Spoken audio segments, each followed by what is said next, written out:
do have that wind chill warning. In fact, it's minus 30, feels like minus 40 with the wind chill.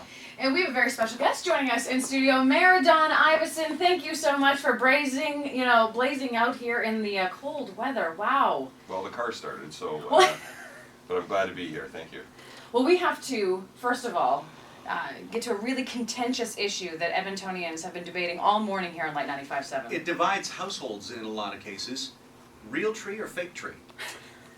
Fake is such an ugly word, but artificial and reusable tree is what we go with at our house. Now, why the artificial?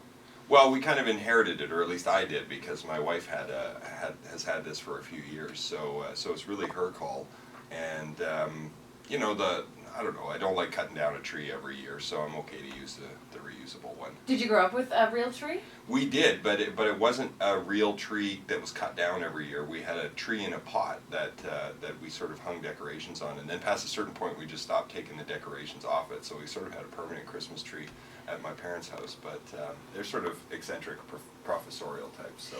Isn't that funny how, you go with your wife? Because that's what happened in our relationship. I grew up with a real tree, and when we got married, I said, no, we're going with a real tree, and he just has to go, happy wife, happy life, right? Yes, dear. Yeah, exactly. Okay, we need to talk about roads. Everybody's wondering about the snow clearing and things really? like that. Well, we do. I Because know. we've had a lot of Go people for it. who've said, can you talk to the mayor about the snow removal? What's going on? What's the plan, I guess, is going forward from here? Because you've already said, I'm sorry, it hasn't been done fast enough, we want to do a better job, so where are we going? Well, I had a really good meeting with the city's snow boss yesterday, actually, to really delve down into this. And really what happened over the last 2 weeks is a confluence of successive storms, including in between a rise in temperature that caused the snowpack to break up, and then just as that was becoming a problem and slowing things down and everything was getting mushy for people, then we had that freezing rain. So we had to take the plows out of the neighborhoods and go back onto the main roads to put down sand and salt to deal with the freezing rain and the ice. And so it was not quite the perfect storm in the sense of the perfect storm, but it was, this was a worse set of events than we are prepared for. Now, what we need to accept is that sort of 4 times out of 5, we can meet our targets because we're set up for kind of 80% of what Mother Nature can throw at us. We can staff up and we can buy equipment and we can do, get to 90% or 95% or 98%. The problem is it's diminishing returns. So if Mother Nature throws a certain amount of stuff at us, it's just going to take 7 days instead of 5 days. If we really, really want to meet the 5-day target, 95% of the time, we'd probably have to increase the snow budget by an appallingly large amount. And that would make our taxes go up. Yeah, exactly, and we don't necessarily see good value there. Now, that's not to say that we can't make some fine adjustments, and certainly they admitted that there are some things they learned from their implementation that they think they can do better next time, within the same resources. So there's always room for continuous improvement, and that's the spirit that we're working with city staff in, and we'll keep getting a little bit better at it. And if we need to get a lot better, then we need to have a conversation with our citizens about how much they're prepared to chip in to make that happen. Well, talking about communication, you said they could do a really, a better job communicating the changes to us. And, I have to say, talk about communication,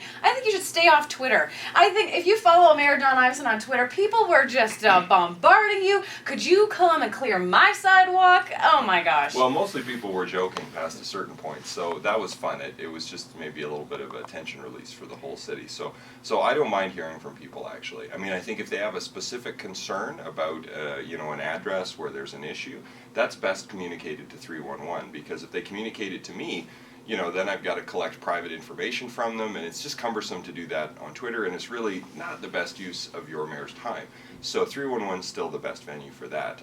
But to understand where Edmontonians are at, to get their general feedback, to be able to push information back out to them, say a link to a city webpage with some information, I still see there's value in that. So respectfully, I'm going to stay on social media. Thank you for your suggestion. Well, what's really been interesting is to watch how many people will stand up and defend you and defend the city. Yeah, that's been awesome. And how that social media that really didn't tends used to happen. tend to govern itself a little bit there, yeah.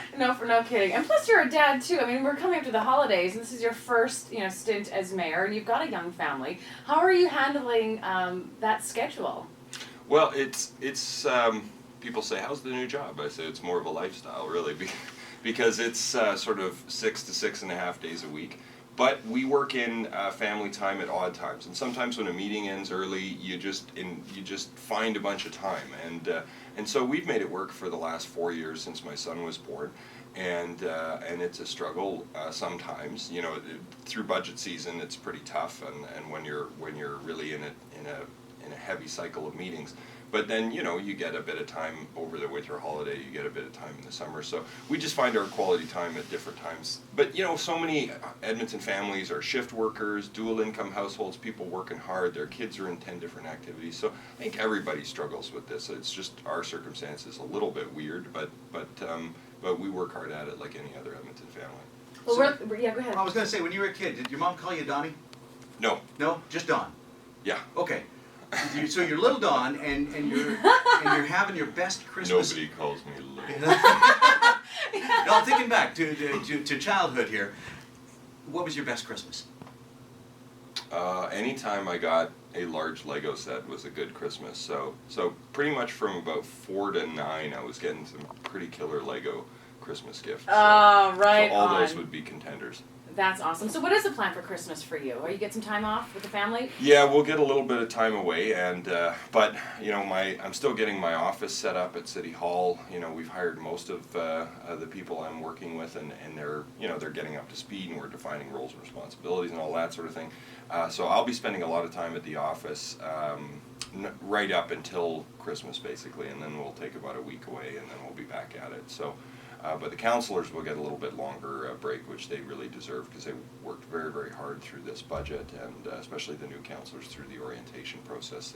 They've soaked up a ton, and I'm really proud of the way they comported themselves through the budget. So they've definitely earned a rest. So what's on your kids' Christmas list? We'll wrap up here. What are they asking for Christmas from Santa? My son is looking for Lego. Oh, and, apples and fireballs. Yeah. Baby Alice is a year and a half, so she's not really speaking coherently. She's speaking a great deal, but not coherently. And so my wife asked our son, who's 4, what he thought Baby Alice would want, and he said her own toys to play with, so she doesn't play with mine. Oh, So, so smart. Thank you so much, Mayor Don Iveson, for popping in today, and we wish you a very Merry Christmas. Well, and likewise to you and yours, and thanks for having me on today.